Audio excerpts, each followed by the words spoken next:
আমরা গ্রাম পুলিশ সদস্য স্বপ্ন দেখি, স্বপ্ন বুনি, কিন্তু সেই স্বপ্ন বাস্তবায়নের জন্য পদক্ষেপ গ্রহণ করি না। ফলে গ্রাম পুলিশ বাহিনীর দীর্ঘদিনের যে স্বপ্ন, জাতীয় বেতন স্কেল, সেটিও গ্রাম পুলিশ সদস্যদের ভাগ্যে জোটে না। ২০১৭ সালে গ্রাম পুলিশ বাহিনীর জাতীয় বেতন স্কেলের জন্য আমরা দায়ের করেছিলাম মহামান্য হাইকোর্টে একটি রিট মামলা।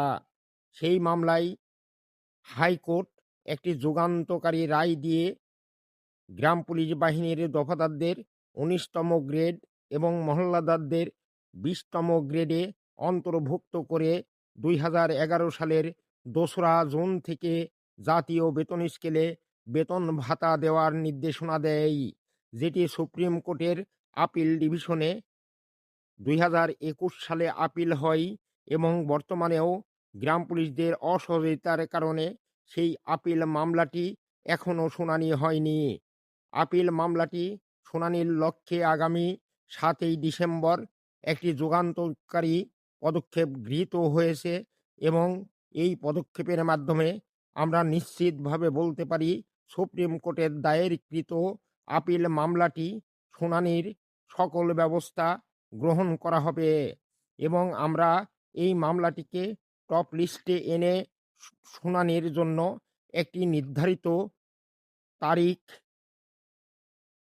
পেতে যাচ্ছি। প্রিয় গ্রাম পুলিশ ভাই ও বোনেরা, আপনারা কেউ ঘরে বসে না থেকে আপনারা সকলে হাইকোর্টে চলে আসুন। আপনারা সকলেই জানেন, আপনারা দীর্ঘদিন আন্দোলন সংগ্রাম করে কাঙ্ক্ষিত স্বপ্ন পূরণ করতে পারেননি।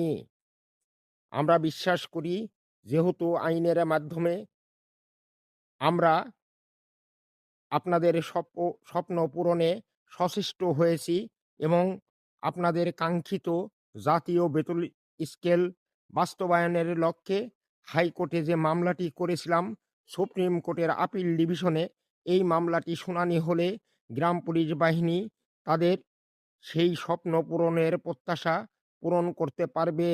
গ্রাম পুলিশের জীবন থেকে দীর্ঘদিনের যে অবহেলা, বঞ্চনা আর বৈষম্য, তারও অবসান হবে। তাই ঘরে বসে না থেকে আপনারা সকলে হাইকোর্টে চলে আসুন, নিজে দেখুন, পর্যবেক্ষণ করুন, বিশ্লেষণ করুন। তারপরে না হয় আপনারা মামলার কাজ শুরু করুন। আমরা দৃঢ়ভাবে বিশ্বাস করি, সুপ্রিম কোর্টের আপিল ডিভিশনে ইতিপূর্বেও বাংলাদেশ